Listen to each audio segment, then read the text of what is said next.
Hey guys, to help run the forums, host the website, and travel, we've introduced a universal service fee for in-depth coverage, including this video. My goal is to be unbiased and transparent. It's a privilege to serve you. This is not an endorsement. Let's get into it. Hey guys, we're hanging out in Southern California. We're checking out the Raleigh Redux IE 2019 version. I did see this bike in 2017. It didn't have fenders or lights. 2018, they added those. 2019, they changed the drive system. So this used to be a Brose TF, trekking fast. This is a class 3 speed pedelec, but now they've switched to Bosch. So this is a Bosch Performance Line speed motor. A little bit heavier, but it offers shift detection, very reliable, awesome battery pack. Several of the Raleigh bikes have done this like semi-integrated down tube design, and I like it a lot because the PowerPack 500 is versatile. It can switch between many of their models. So that's the plastic one that's like 5.7 pounds, and you can see the same battery over here. We got the Lore IE. So maybe if you had two of these bikes or an older Bosch powered bike, you could swap the batteries between the two. I really like that, and they've got this nice little plastic cover. We're gonna go for a ride, kind of back to back. This one also has Performance Line speed motor, and that's neat, especially if you're someone who's commuting. That bike's it's kind of fun, you know. It's got a suspension fork, it's got the plus size tires, the boost hub spacing. This one has fairly high volume tires. These are still Schwalbe Supermoto X with Performance Green Guard puncture protection, but they're only 27.5 by 2.4 versus 2.8. And I actually like this size. This is nice. It reduces the weight a little bit. It still gives you some stability and traction if you go on like a gravel trail or something. But when you turn, it doesn't feel quite as heavy. It doesn't grab as much. So this is a great solution for offering a bit of comfort but still being efficient. And there really aren't a whole lot of other comfort upgrades on this bike, maybe besides these locking ergonomic grips. We've got a rigid aluminum alloy fork. In 2017, they had some sort of a suspension post from Transex and suspension stem, and they got rid of those. So these are just rigid alloy, but 31.6 millimeters here on that seat post if you want to swap that out with like a Thudbuster body float. There's all kinds of different options there, and that could give you a little bit of cushion for your back if you're wearing like a backpack or something, but maybe you don't have to wear a backpack because it does have a rack built in. Maximum weight is only 10 kilograms. I'm used to seeing 22. Okay, 10 kilograms is roughly 22 pounds. 25 kilograms is 55 pounds. So you're really, 22 pounds worth of cargo. You could eat that up pretty quickly if you had like a laptop in a pannier or maybe a trunk bag. So I feel like that's an area that felt kind of like a miss to me. It would have been nice if that was higher capacity. But they do have these wider fenders. They're gonna give you good coverage for those wider tires. I love the integrated lights and everything. These are Lezyne. I hadn't seen these before, but this headlight actually puts out 500 lumens. Both of them are integrated, so they run off of that main battery pack, 500 watt hours. All the weight's pretty well distributed on this bike. They've given you bottle cage bosses down there, so you could add an accessory, even add like a frame bag right here if you wanted to. I like how the rack and fenders are tied together. Everything on this bike matches pretty well. It comes in 3 different sizes. We're looking at the medium 19-inch right now, so that's nice. And they even have kind of a mid-step version. I think they call it step through, but it brings that top tube down, so the standover height's gonna be a little bit lower if you've got a shorter inseam. And then just working our way around this bike, we've got a 15 millimeter through axle up front, and that gives you some extra strength and rigidity. 180 millimeter hydraulic disc brakes. These are the Tektro Orion adjustable reach levers. These are like, maybe 3-finger, 2 or 3-finger levers. That's a good setup, especially if you're going a little bit faster. 12 millimeter through axle in the rear, 160 millimeters on that disc brake rotor. So a little bit smaller.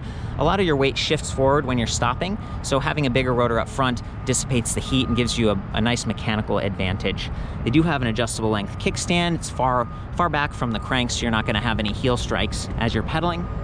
And then the motor itself is tucked up and tipped up a little bit. I think they've done a good job. 170 millimeter FSA alloy crank arms, and then these unique pedals with sort of a sandpaper grip. Coming back up here, just taking a walk around the bike, thinking about what it's like to ride this and what this compares to, it makes me think of like, Trek has the Super Commuter, Stromer has some of the ST1, 3, 5, S. These are all bikes that don't have any suspension, and as a result, they're kind of like a race car. If you've ever driven in like a Porsche or a Corvette or something, you feel the road, but it's very responsive and rigid. It's also fairly light, so 51.5 pounds roughly on this medium-sized frame here. It's nice to have a bike that's lightweight and nimble like that, but again, you feel the road a little bit more. So I think those tires were a really good choice. And I like that it comes in a couple different colors. The price point on this, roughly $3,500, 2-year comprehensive warranty. You know, I see how this is starting to be competitive, and they have upgraded some of the parts. I mean, the Bosch drive system on its own is a big upgrade. They've got the kiosk display panel, which is a big upgrade, and we'll get to that a little bit later. The drivetrain itself is decent. You know, we've got 11 to 32 tooth cassette. It's not quite as wide as something like the Lure over there that has 11 to 42, and that's kind of set up to potentially be like a trail or mountain bike if you swapped out the tires. So this has been working okay for me. I was doing some riding earlier, and I was able to get up to the higher top speed of 28 miles per hour as a class 3. We've got a Shimano Dior derailleur. It does not have the Shadow Plus clutch, which again, the Lure, they do have that, and that's gonna make it a little bit tighter and reduce chain bounce. They do have a nice plastic slap guard here. Got a plastic bash guard below the motor versus alloy. So, you know, things have been toned down a little bit. Maybe that saves weight, and then they don't expect you to be going off-road with this thing, whether you swap the tires or not. This is more of an on-road electric bike. So the motor here, the Bosch Performance Line Speed, weighs about 8.8 pounds. It's a little bit larger, kind of heavy in the world of mid-drives, but known for being very reliable and offering shift detection. It's measuring your rear wheel speed with that sensor and that magnet. Pedal cadence and pedal torque over 1,000 times per second. It's measuring like your pressure wave, and then it's listening for other pressure changes, which signify like a gear change. And when it gets that feedback, it reduces motor power so that you're not gonna, you know, bang up the sprockets and the chain and drop the chain quite as easily. They do have an alloy protector. This is a chainring guard as well, which is nice because I'm wearing pants today and I don't want them to get all greasy or snagged up on that chain. So it's a nice drive system, but it does use this smaller proprietary sprocket that spins 2.5 revolutions for every crank revolution compared to a full-size chainring. Okay, and as a result, using this reduction gearing system, you can see that the chain's a little bit closer to the stay, and you get a little bit of drag if you don't have any motor support, because you're effectively, you know, pedaling through the drivetrain, but you're also turning that sprocket a little bit faster with the reduction gear. Same thing if you tried to go above the top speed of 45 kilometers per hour, 28 miles per hour. It's a little thing. This motor also makes a little bit of like kind of a whining noise at higher speed, but it does support up to 120 RPM, which is definitely faster than some of the motors. Early motors from a couple companies, including Yamaha, they would kind of fade out at 100 RPM. Bosch has a couple of motors that are Active Line and Active Line Plus. They cut out at like 100 and 105 RPM respectively. So what that means is on this bike, if I'm pedaling, I'm going fast, and I see a hill coming up and I downshift to prepare for the hill, my cadence is gonna speed up because I downshifted. The motor is not gonna just drop out and quit on me. It's really nice to have that. So when you look at the shift detection, the reliability, the universal fit of this battery pack, again, 36 volt, 13.4 amp hours. I really like these batteries. They're lightweight. Now that it's semi-integrated in the frame, it looks really good. It's not gonna bounce out quite as easily. Then we come over here, this is the charger that comes with the bike. It's a 4 amp charger, relatively lightweight, 1.7 pounds, easy to toss in your backpack, or maybe you have like a little trunk bag or something back here, and then you can extend your range. And the battery is really easy to remove, so you could take this off, take it into your office or into your home, charge it during the day to double your range. I would recommend storing this in a cool, dry location, the battery pack, because the lithium-ion cells can be a little bit temperature sensitive, especially if it's cold out. You're not gonna get the same range. Try not to drop it. And if you know you're not gonna use it for a while, I recommend storing it at like roughly half. That's sort of how they arrive at the shops. And I do have a friend here. This is Chris from Propel Bikes. And you know, you do carry some of these Raleigh bikes, right? Yeah, absolutely. Great bikes. What do you think about, you know, this as compared to like the Trek Super Commuter, or, you know, you heard me talking about the Stromers or any other bikes? Like, what are your thoughts on this? I think it's a good value. I think they really threw a lot of things together that a lot of people like, you know, the wider tire, the Bosch speed motor, which we're a big fan of. And now we have the kiosk display as well. So I think for $3,500, it's a pretty complete package. Yeah, man, You know? I remember you couldn't get a Bosch bike for under $4,000. Right. Just with like the performance line motor, not even the speed motor. It didn't have fenders or anything. Like this is, That's right, yeah. Kiosk didn't exist yet. Yeah, and so, you know, maybe it doesn't have as much of like maybe the comfort features as some of the other bikes, but you know, like a suspension fork and that sort of thing. It does have those wide tires, which you can run them at a low pressure, but it's really a personal preference. I mean, if you're moving from a road bike or something like this is going to be a major upgrade in comfort. True. That's really true. But you know, if you go to on the other side of things, like looking at the Lure DS, which we reviewed as well, it's like a full suspension bike. You know, there's some balance there. You know, it does come with the fenders, rack, and everything like that. So it's a pretty complete commuter bike. I guess, like you had mentioned before, if I was to ride this myself, I'd probably add a suspension seat post, something like that, and maybe run at a little bit lower tire pressure to add to the comfort. But Well, that's just a personal preference. And you have some choices with Raleigh. We're talking about the 2-year comprehensive warranty, lifetime on the frame. Raleigh's been around since like 1887, 88, something like that. A long time, but now they're part of the Excel group. Yeah. They're distributed in the US and Canada. That's sort of where these reviews are most relevant. But they have that nice rich heritage, and they're able to draw on some of the other Excel brands like LaPierre and High Bike. Absolutely, yeah. I think they did. They really. It seems like they really understand the U.S. market, because you know, most of these bikes, they're running with speed motors. I think that's a gap in the market. There's an opportunity there, because a lot of people, you're commuting a longer distance, or you just don't want to hit that limit, and you know, it's a lot of fun to be able to go push it past 20. Not necessarily that you're going to go all the way up to 28 all the time, but just to be able to go 22, 24, or That's whatever. a good point. Sort of thing. A lot of times I'm at like 23 or 24, and it's just a little bit more airflow. It does cut down on your range a tiny bit, so it's nice that they're using the higher capacity Bosch PowerPack 500. These bikes are priced the same, aren't they? Like this is $34.99 as well. So I'm attracted to like the suspension fork. This one has a 203 millimeter rotor up front, so again, it's almost like a hardtail cross-country mountain bike that they've just put the plus size tires on they're running more like slick for efficiency. I like that it's got like some bosses and stuff, so you could add your own rack. I think it would just be difficult to add fenders on this bike, and you'd miss out on the kiosks. They've got the little Purion. You don't have the lights, so you can add the lights easily too as well. So that's the thing, you know, right? So it's like a good option if somebody's like, okay, well, I want maybe a little bit more performance oriented, have the suspension fork. The fenders is one thing that's a little challenging on these super wide tires, but for sure. But you know, all depends on where you're at, you know. Oh, and your point a minute ago, you were like, you can add them. So you have a shop and you've done that before through the Bosch system, right? Like wired in lights. Oh, the lights, yeah. And actually, I think generally speaking, most of the Raleigh bikes are actually coming pre-wired for lights, which is a really nice feature. Very cool. I'm gonna jump into the kiosks. Will you help me out with that? Let's do it. I think right now it's actually set up in kilometers per hour. So this is the kiosks. It would be removable, but they've locked it down because this is a demo bike. It's magnetic, and this is using Gorilla Glass. So the idea is that if this popped off for some reason, it would pop off without breaking the mount. And then if this thing, you know, hit a rock or hit the ground, the screen wouldn't get scratched up very easily. They've designed it to be compact, so you've got plenty of space up here. It's really aerodynamic. But they do have this remote button pad with many more buttons: plus, minus, left, right, select. And then I think, is there like a walk mode 2? So it's like, they've really done a good job with this display, and it uses Bosch's own ecosystem. So they do have like Bluetooth and Amp Plus for some heart rate monitors and apps that might come out. Right, so yeah, they're basically have all the technology to build upon now.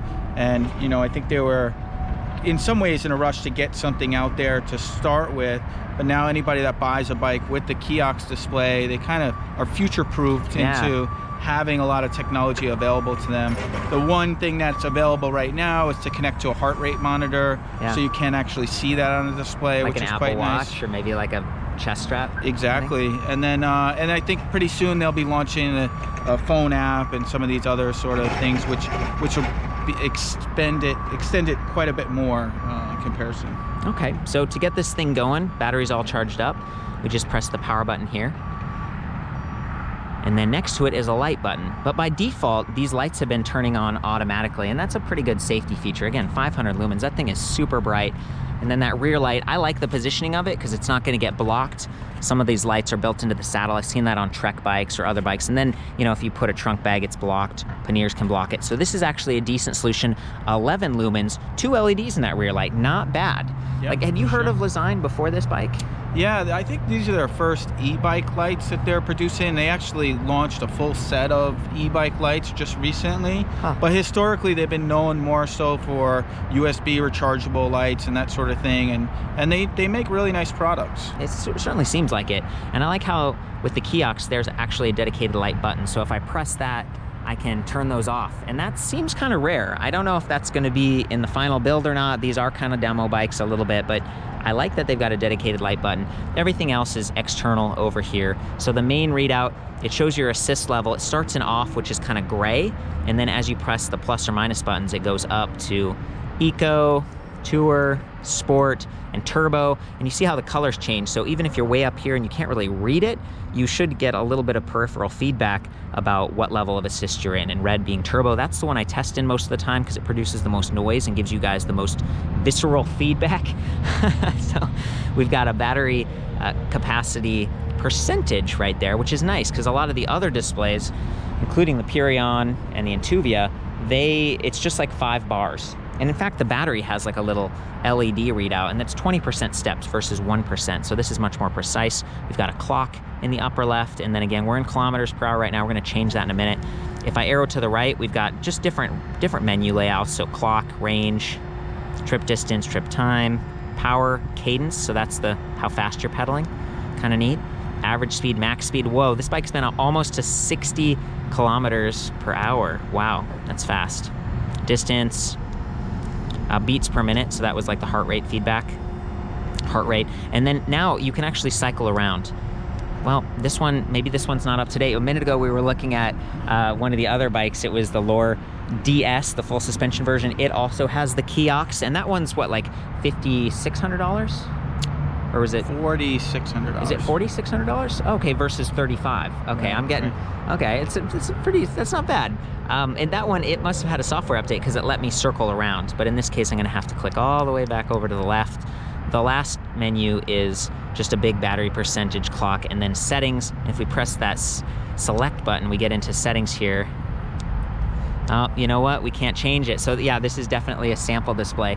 I'm just gonna let you guys know that I have a resource back on the forums that goes in depth with some of the settings, but you can change like miles per hour to kilometers per hour. You can turn on the Bluetooth. You can go through a little tutorial. It teaches you about the display. Do you want anything else? There's a lot of stuff in there. Yeah, that's most of it. And the big thing is that in the future, you'll be able to connect your app to it and connect all these sort of different devices. And the menu allows for a lot of those additional settings. What's your personal favorite display from Bosch right now? Right now, including the Nyon.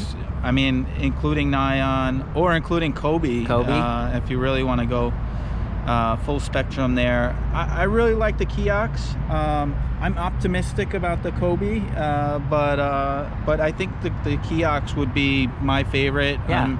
I'm really excited about it. I think it's really clean, and it gives me some of the additional information that I feel like I missed in some of the other displays. Yeah, it might use like a tiny bit of extra power to do color and kind of the backlighting, but it does have like night mode, and there's a light sensor built in, and I mean they've really optimized this thing. I think it's even transflective, so in full brightness, like if it's really harsh sunlight, you can still see it.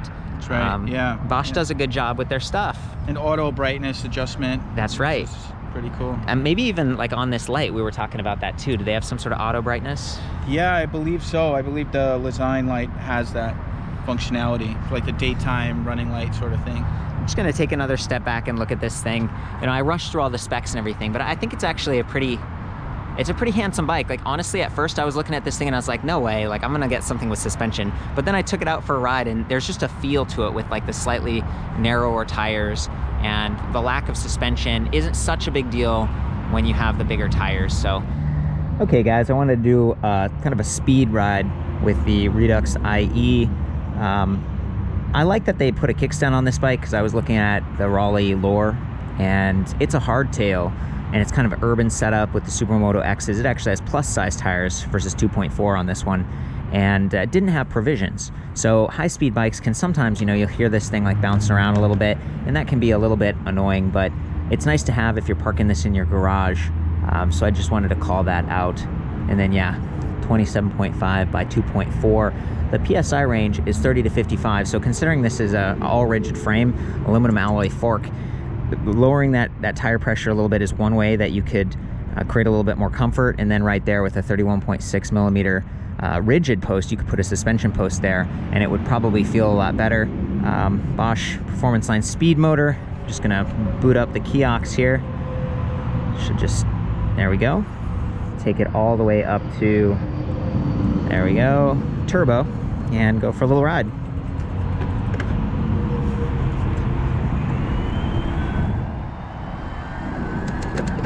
I'm in kilometers per hour right now, so we're looking for 45.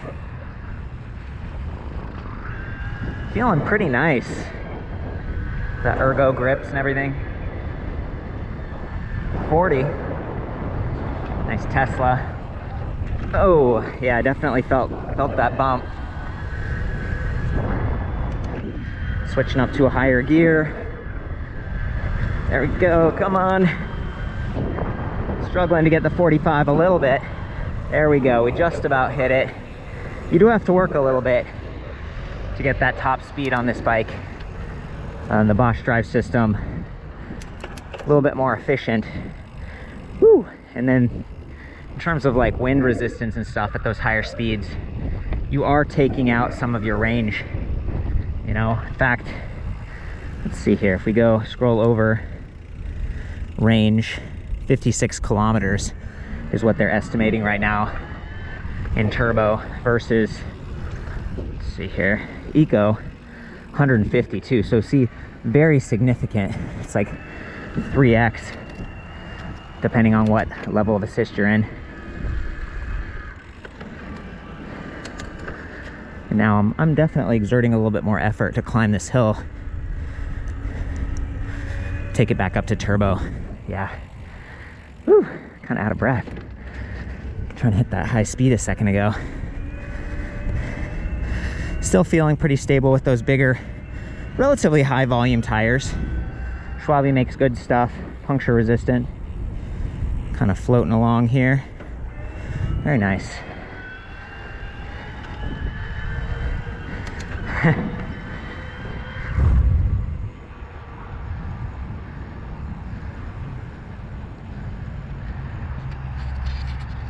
Okay guys, we've got a 20-tooth chainring down there, 11 to 34 teeth in the rear, the Shimano Dior derailleur. I'm just going to pedal along, switch through the gears. You can listen for the shift detection and get some idea of what this motor sounds like in the highest level of assist, turbo. So it will be quieter than this, probably most of the time, depending on what level you choose.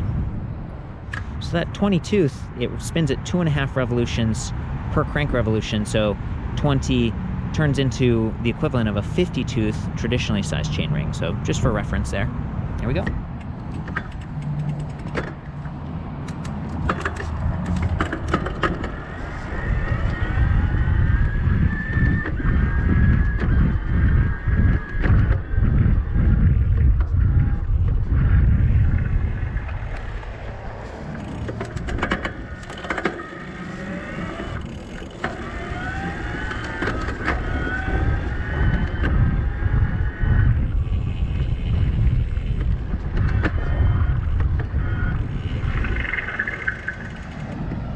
Super responsive.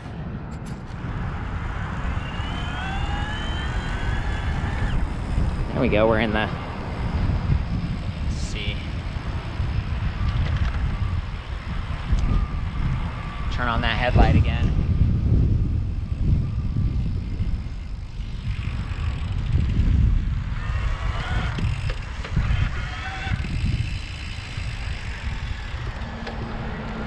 Do a lot of testing one-handed, so it's nice when you've got those hydraulic disc brakes.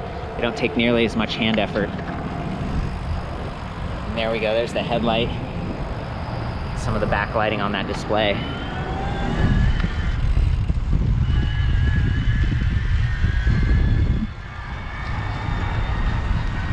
There we go. 32 kilometers per hour is roughly 20 miles per hour. Pretty easy to get up there. To hit those really high speeds, you do need to shift gears. Otherwise, you start to outpace the motor, even with 120 RPM support. Feeling pretty stable.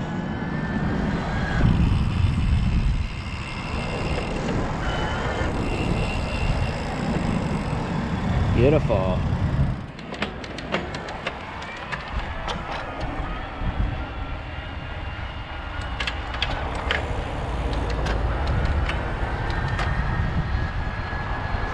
Very cool. Thanks, buddy. Brake test. Thank you so much. You guys, I think that's it. That's the updated Raleigh Redux IE for 2019. For the full written review, I'll see you back at ElectricBikeReview.com. Sound off if maybe you've got last year's and let us know how the Broza motor worked. I enjoy both systems. Broza has this like carbon gates belt in the middle that sort of smooths things out a little bit. It's slightly lighter. They don't have shift detection. You know, there's all these trade-offs, and sometimes they do have sales on last season stuff, or you get something secondhand. So it's just nice to get that feedback here or in the forums. Ride safe out there. Take care.